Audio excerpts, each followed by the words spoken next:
Welcome back. I'm Bret Baier. We'll send you back to the Fox team in New Orleans in just a few minutes. But now, welcome to Mar-A Lago, the winter White House in Palm Beach, Florida. We're pleased to be joined by the 45th and 47th President of the United States, Donald J. Trump. Mr. President, thanks for having us. Thank you very much. Happy Super Bowl. Thank you. You know, you are going to be the first sitting president to attend a Super Bowl. It's a big day for America, always is. What made you want to do it? Well, first of all, I'm very surprised to hear that. I would have assumed many presidents came, but I think just the spirit of the country's taken on a whole new life. I thought it would be a good thing for the country to have the president be at the game. I mean, it's an iconic day. It's an iconic day. It's going to be a great game, two great teams, and let's see what happens. You know, it seems the first days of this administration are like a no-huddle offense. You know, plays going down the field, one after another. There's a long list of things you've already got done in 3 weeks. Big border policy changes, ICE crackdowns on criminals, taking biological men out of women and girls' sports, big energy policy changes. So what's different with you and your administration? The difference between the 45th president and the 47th president? Well, with the 45th, I had tremendous opposition, but I didn't know people, and I didn't have the kind of support that I needed. I put people in office, some really great ones, but I had some that I wouldn't have put. I would have, known better if it were a couple of years later, or if I had a little more experience in D.C. I was a New York person, not a D.C. person. And I had a lot of opposition. I just noticed, I looked on the stage for the recent inauguration, and I'm looking, it's like a who's who of Washington. Well, if you look on the stage for the first one, it was just the opposite. So some of your plays have raised some questions and had some pushbacks. 19 states' attorneys general filed a lawsuit, and early Saturday, a judge agreed with them to restrict Elon Musk and his government efficiency team, Doge, from accessing Treasury Department payment and data systems. They said there was a risk of irreparable harm. What do you make of that? And does that slow you down on what you want to do? No, I disagree with it 100%. I think it's crazy. And we have to solve the efficiency problem. We have to solve the fraud, waste, abuse, all the things that have gone into the government. You take a look at the USAID, the kind of fraud in there, and you found the money's going. Things. Well, we're talking about hundreds of millions of dollars of money that's going to places where it shouldn't be going, where if I read a list, you'd say this is ridiculous, and you've read the same lists, and there are many that you haven't even seen. It's crazy. It's a big scam. Now, there's some good money, and we can do that through any one of a number. I think I'd rather give it to Marco Rubio over at the State Department. Let him take care of the few good ones. So I don't know if it's kickbacks or what's going on, but the people, look, I ran on this, and the people want me to find it. And I've had a great help with Elon Musk, who's been terrific. Bottom line, you say you trust him. Trust Elon? Oh, he's not gaining anything. In fact, I wonder how he can devote the time to it. He's so into it.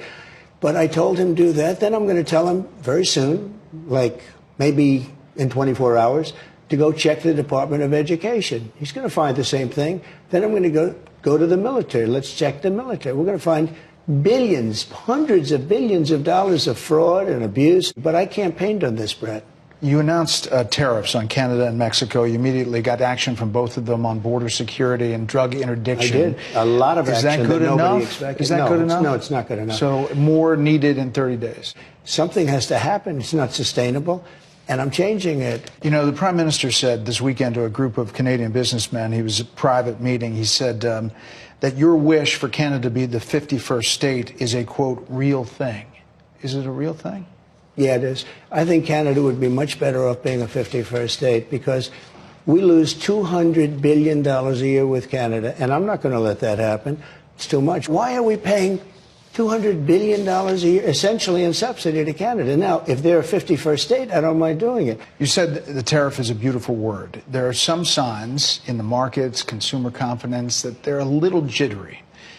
So if all goes to plan, when do you think families will be able to feel prices going down, groceries, energy, or are you kind of saying to them, hang on, inflation may get worse until it gets better? No, I think we're going to become a rich... Look, we're not that rich right now. We owe $36 trillion. That's because we let all these nations take advantage of us. Same thing, like $200 billion with Canada. We owe $300. We have a deficit with Mexico of $350 billion. I'm not going to do that. I'm not going to let that happen. Sports has always been something that Americans rally around to come together. They really do. You won the popular vote. You won all the swing states. Have you thought about how to try to bring the country together, to reach out or to find common ground? Have you thought about that or how that might go? I'd love to do it. But I would say this. We have to come together. But to come together, there's only one thing that's going to do it, and that's massive success. Success will bring the country together, but it's hard. And I say it's hard. I just signed a bill allowing for women not to have to be punished by men in sports. In other words, men are not going to be allowed to play in sports against women. It's ridiculous. You're a sports guy. You're a football fan. Size up these two teams. I'm a big fan of both teams. They're sort of different. In Philadelphia, you have one of the greatest running backs, Saquon. You know, Saquon had an uncle who was a great fighter, and Iran Barkley, his name was. So you have a great running back. You really have a great quarterback. The other team, the quarterback really knows how to win. He's a great, great quarterback. So game prediction? I hate to do it. I just say that I've watched this great quarterback who has, by the way, a phenomenal wife, okay? She's a Trump fan. She's a MAGA fan, so I happen to love her, okay? But she's a great person. I watched her being interviewed. I said, boy, that's pretty good. But she's great, and he's great. I guess you have to say that when a quarterback wins as much as he's won, I have to go with Kansas City. At the same time, Philadelphia has a fantastic. It's going to be just a great game. Finally, listen, you are the most recognized person in the world, likely the most imitated person in the world. Every comedian has a Donald Trump imitation, everyone. But now you have UFC fighters winning fights, NFL players doing the Trump dance. Yeah. Did you ever think that was going to be a thing? No, I didn't. I mean, we do these rallies. They've always been great, but they got really great. And it's just, I don't know what it is. I try and walk off sometimes without dancing, and I can't. I have to dance because it's just got something special about it. Mr. President, thanks for the time. Thank you very much. Enjoy the game. You can see the rest of the interview on a host of other topics on Special Report Monday on Fox News Channel.